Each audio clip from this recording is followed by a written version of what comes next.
Praise lord. మీ అందరికీ దేవుడు నామమున వందనాలు. బాగున్నారా? ఉదయకాల సమయంలో దేవుడు మనతో మాట్లాడుతున్నమాట వినడానికి సిద్ధంగా ఉన్నారా? చూడండి, దేవుని యొక్క వాక్యాన్ని ధ్యానం చేద్దాం. ఫిలిప్పీయులకు రాసిన పత్రిక 4వ అధ్యాయం 7వ వచనంలో ఈ రీతిగా రాయబడతా ఉంది. సమస్త జ్ఞానమునకు మించిన దేవుని యొక్క సమాధానం మీ తలంపులకు కావలిగా యుండును అని రాయబడి ఉంది. ప్రియమిత్రులారా, ఒకసారి ఆలోచించండి. ఈ లోకంలో మన శరీరానికి ఎవరైనా కావలిగా ఉండొచ్చేమో కానీ మన తలంపులకు ఎవరు కావలిగా ఉండలేరు. అందుకే మన ఆలోచనలన్నీ కూడా ఎంతో దూరంగా ఆలోచన చేస్తూ ఉంటాయి, ఎంతగానో హద్దు లేని స్థితిలో ఉండిపోతూ ఉంటాయి. మన తలంపులు కావలి ఉండడం అనేది అది దేవునికి మాత్రమే సాధ్యమవుతుంది. దేవునికి వాక్యం చెప్తున్న మాట ఏంటయ్యా అంటే, మన తలంపులకు దేవుడు కావలి ఉంటాడట. ఎప్పుడైతే ఆయన విశ్వాసం ఉంచుతామో, నమ్మకం ఉంచుతామో, అప్పుడు ఆయన మన తలంపులను ఆయన కావలి కాస్తూ ఉంటాడు. అందుకే పొరపాటున ఏదో చెడ్డ ఆలోచన వచ్చినా, దేవునికి వ్యతిరేకమైన ఆలోచన వచ్చినా, పాపపు ఆలోచన వచ్చినా వెంటనే పరిశుద్ధాత్మ దేవుడు చెప్పడం ప్రారంభిస్తూ ఉంటాడు. నువ్వు క్రైస్తవుడివి, నువ్వు తప్పు చేయకూడదు, నువ్వు దేవుని నమ్మిన వాడివి, నువ్వు తప్పు చేయకూడదు, నువ్వు దేవుని బిడ్డవి, నువ్వు తప్పు చేయకూడదు, నువ్వు చేస్తుంది కరెక్ట్ కాదు అని మన హృదయంలో ఒక ప్రేరణ కలుగుతూ ఉంటది. ఒక తలంపులన్నీ కూడా దేవుడు పొట్టేస్తూ ఉంటాడు. అదే మన తలంపులకు కావలి ఉండడం అంటే. ఈ రోజున ఒకసారి మీరు ఆలోచించండి. ఒకవేళ మీ ఆలోచన విధానం ఏ రీతిగా ఉంది, ఒకవేళ మీ తలంపులు, మీ ఆలోచనలన్నీ కూడా మారిపోతా ఉన్నాయా, ఒకవేళ మీ తలంపులు ఒక మంచి స్థితిలో లేకుండా చెడు స్థితిలోకి వెళ్ళిపోతా ఉన్నాయా, అయితే ఒకటే మనం గుర్తుపెట్టుకోవాలా, దేవుడు మనకు కావలిగా లేడని. అంటే ఎందుకు కావలిగా ఉండడంటే, ఒక మారు చెప్పినప్పుడు, 2 మార్లు చెప్పినప్పుడు, 3 మార్లు చెప్పినప్పుడు ఎప్పుడైతే మనం వినగలుగుతామో అప్పుడు దేవుడు మనకు కావలి ఉంటాడు. అలా కాకుండా దేవుడు ప్రేరేపించిన కొలది, ఇది తప్పు అని చెప్పిన కొలది కూడా దేవుడిని పక్కన బట్టి ఎప్పుడైతే మనం తప్పు చేయడం ప్రారంభిస్తామో అప్పుడు దేవుడు ఇక మనకి కావలి ఉండడు, మన తలంపులు కావలి ఉండడు అని వెళ్ళిపోతాడు.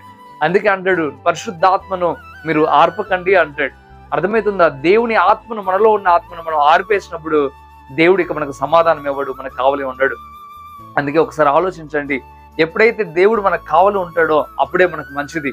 దేవుడు ఎప్పుడైతే మన తలంపులకు కావలి ఉంటాడో అది చాలా మంచిది. ఎందుకంటే మన తలంపుల ద్వారా కూడా పాపం చేయకుండా ప్రభు వైపు తిరగడానికి అవకాశం ఉంటుంది. ఒకవేళ మన తలంపులకు ఆయన కావలి ఉండకుండా దూరం వెళ్ళిపోయాడు అనుకోండి, మనం భయంకరమైన పాపంలో ఉండిపోతాం. ఆ పాపంలో మరలా బయటికి రాలేం. అందుకే దేవుడు ఉదయకాల సమయంలో స్పష్టంగా నాతో నీతో మాట్లాడుతున్న మాట, దేవుని కాపుదల మనకు చాలా అవసరం కనుక ప్రభు సన్నిధిలో మోకాల్లోని, ప్రభు నాకు సహాయం దయచేయి, నా కాపుదల దయచేయి, నా తలంపులనైనా నీ స్వాధీనంలో ఉంచుకోండి ప్రభు, అయ్యా నా తలంపులు ప్రభు ఒక మంచి స్థితిలో ఉండటకు సహాయం దయచండి అని కన్నీళ్ళు విడిచి ప్రార్థన చేయండి. దేవుడు తప్పక సహాయం చేస్తాడు. మీ అందరి కొరకు ప్రార్థన చేస్తా ఉన్నాను. కళ్ళు మూసుకునండి. పరిశుద్ధుడా, గొప్ప దేవుడా, మీకు లెక్కలేని స్తోత్రం. నేను నిజమే అయ్యా, మా శరీరాన్ని మేము కాపలా కాసుకోగలమేమో కానీ మా తలంపులు మేము కాపలా కాయలేకపోతా ఉన్నాం, మా స్వాధీనంలో ఉంచుకోలేకపోతా ఉన్నాం. అయ్యా దయతోనైనా ఈ రోజు ఈ క్షణమున ప్రభు మిమ్మల్ని బతిమిలాడుతూ ఉన్నాం. మా తలంపులకు మీరు కావలి అయ్యి ఉందురుగాక. ఏ బిడ్డలైతే ప్రభా మీకు వందనాలు, ఈ యొక్క ఆలోచన కలిగి నా తలంపులకు మీరు కావలి ఉండండి ప్రభా అని ఎవరైతే కోరుకుంటున్నారో అయ్యా, వారి పట్ల ఈ మాటలు నెరవేర్పించడానికి సహాయం దయచేయండి. ఎవరైతే ఈ మాటలు విన్నారో ప్రభా, ఈ మాటల ప్రకారం బలపరచబడి స్థిరపడి ముందుకు నడుచుటకు సహాయము దయచేయండి. ఎవరి అక్కర అవసరత ప్రతిదీ మీరు తీర్చి ఈ నామంలో మహిమ ఘనత ప్రభావంనైనా మీరు పొందుకోమని బ్రతిమలాడుతూ ఉన్నాం. ప్రతి ఒక్క మనుషుడు అయ్యా వారి తలంపులనైనా మీ స్వాధీనంలో ఉంచుకోగలిగిన జ్ఞానమును నేను ప్రతి ఒక్క మనుషుడికి మీరు దయచేయండి. అయ్యా మీకు వందనాలు. ప్రతి ఒక్కరికి లోబడుటకు సహాయం దయచేయమని యేసే నామములో మీకు బ్రతిమలాడి వేడుకుంటున్నాం తండ్రి. ఆమేన్, ఆమేన్. ప్రియమైన బిడ్డలారా, ఈ వాగ్దానం ద్వారా దేవుడు మీతో మాట్లాడినట్లయితే తప్పక వీడియో లైక్ చేయండి. అలాగే ఎంతవరకు కృపా టీవీ యూట్యూబ్ ఛానల్ సబ్స్క్రైబ్ చేసుకోకపోతే ఎక్కడైనా మీరు సబ్స్క్రైబ్ చేయండి. అదే రీతిగా ఈ వాగ్దానాన్ని అనేక మందికి షేర్ చేయడం ద్వారా మీరు సువార్త ప్రకటించిన వారు అవుతారు, అనేకులను బలపరిచిన వారు అవుతారు. ప్రభు మిమ్మల్ని, మీ కుటుంబాలను దీవించి ఆశీర్వదించును గాక.